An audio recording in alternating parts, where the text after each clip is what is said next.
Trong này thì anh bảo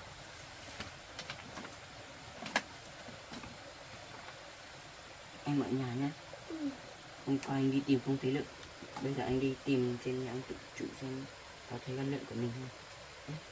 Tôi chưa mà đi lên đấy à? Em ở nhà em không được đi đâu nhá. Anh đi một tí anh về mà. Ôi, quá.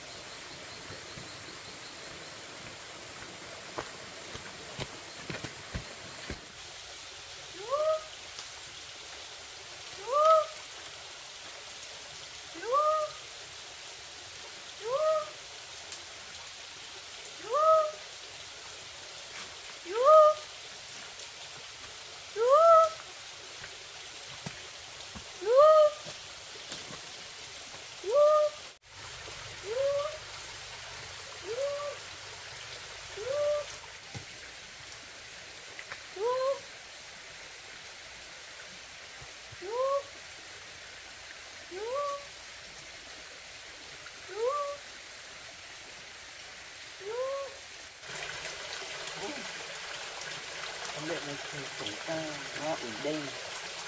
Ở đây.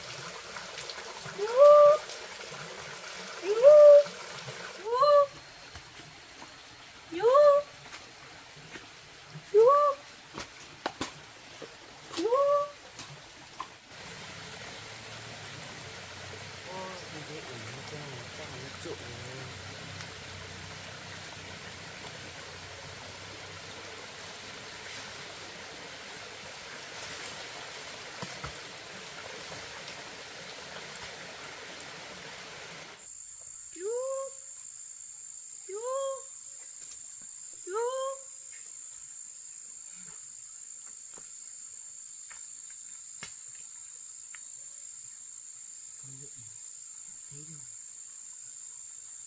chắc là nó lại chạy về cái nhà chị của mình mua.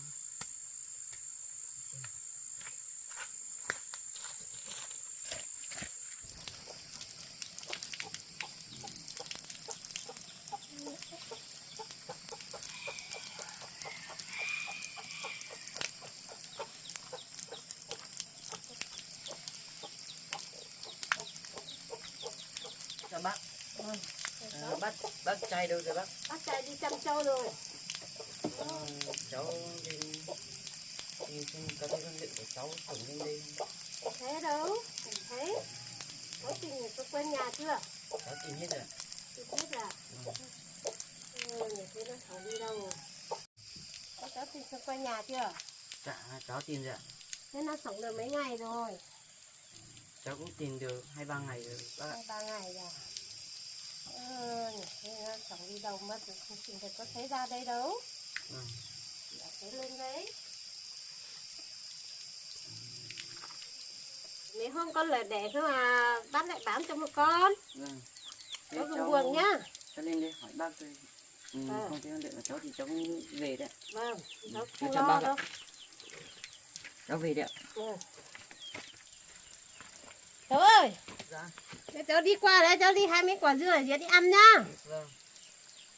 Cháu cảm ơn bác ạ.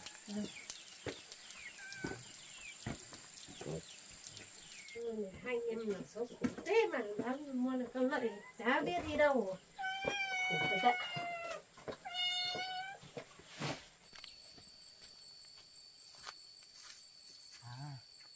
Xưa bác kia bảo đây rồi. Có quặng nào?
Anh có ăn không?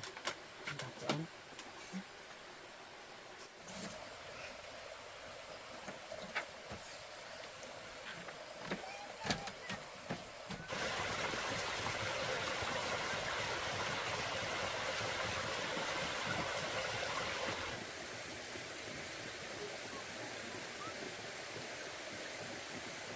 Không. Không thấy. Anh tìm anh hỏi bác trên kia bảo không thấy lên trên đấy đâu. Xong là bác ấy bảo là có quả dưa ấy. Xong anh đi hái quả dưa của bác đấy cho. Anh hái xong anh hái về cho em ăn. Có tới bạn không? Không. Bạn đâu? Chắc là một cái anh đi tìm tiếp.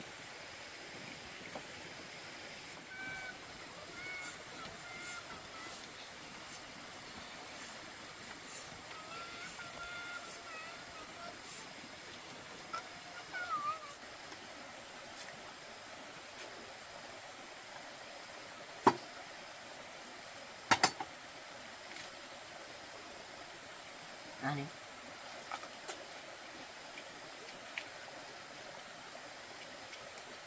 Gì?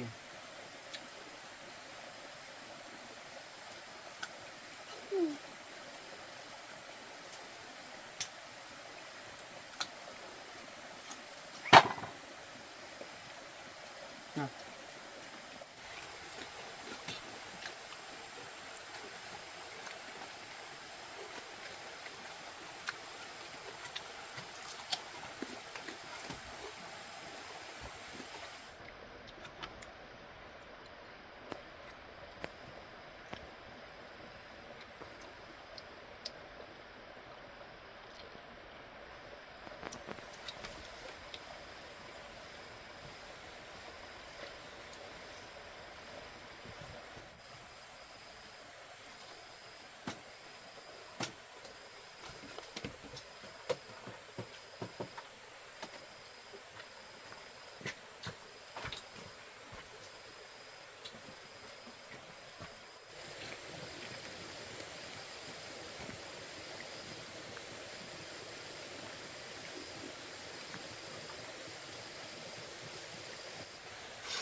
Ai muốn đi mất hay là sẽ đi.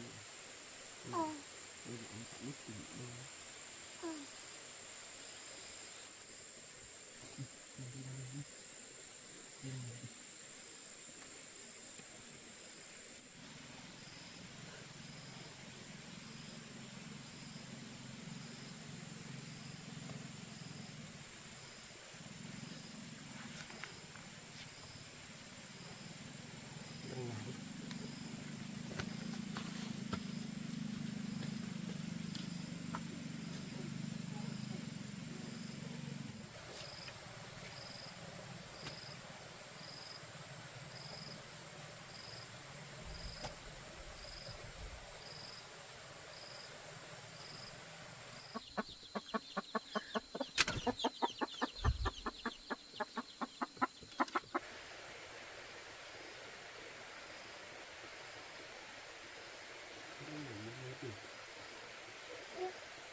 Trong nhà đi.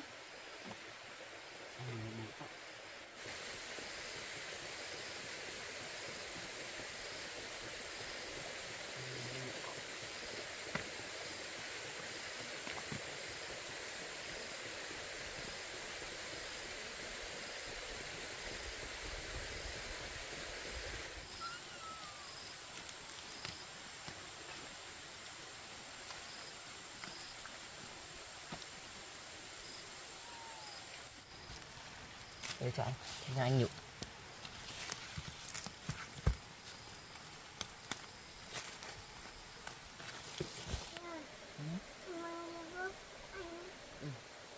Em mang đi vứt ở dưới kia, dưới cái cây to to ở dưới đấy. Đi xuống đây này đi. Nhanh nhanh nha. Xuống dưới nữa, ở tí dưới cái cây to to ấy. Xuống dưới. Vứt đi. Về đây nhủ tiếp.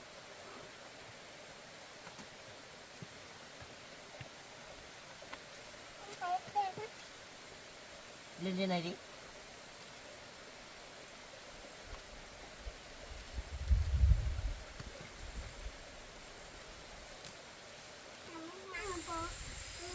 Em bố lắm.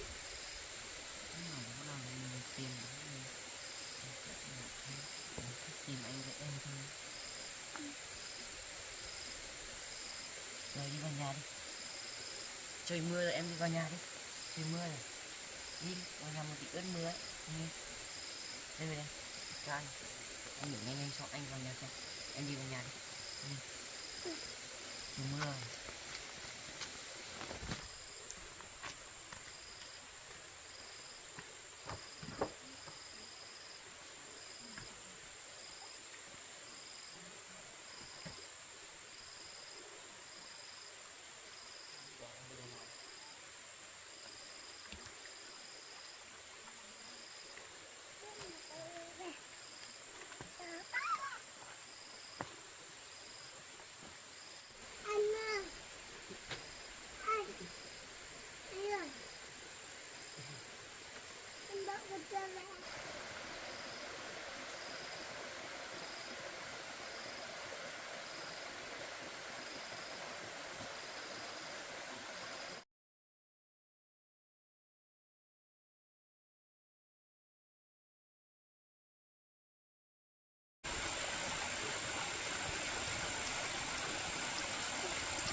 Yên ở lán anh đi tìm mấy cây gác lên trùng lượn để mấy cây đậu leo lên nhá.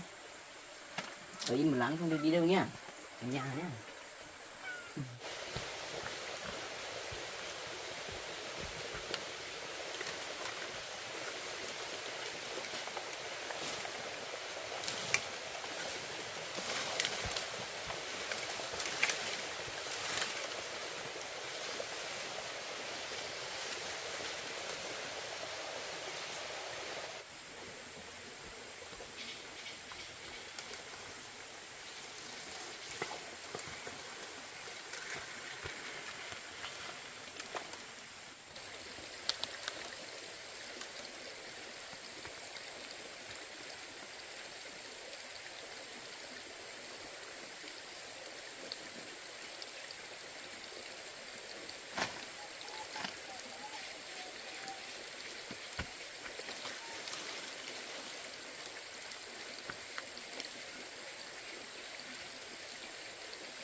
xuống phần nào của em phải ướt nào. Cũng ướt đâu, mình cần phải thay ra. Em đi ngục trên này đi. Ngục đi.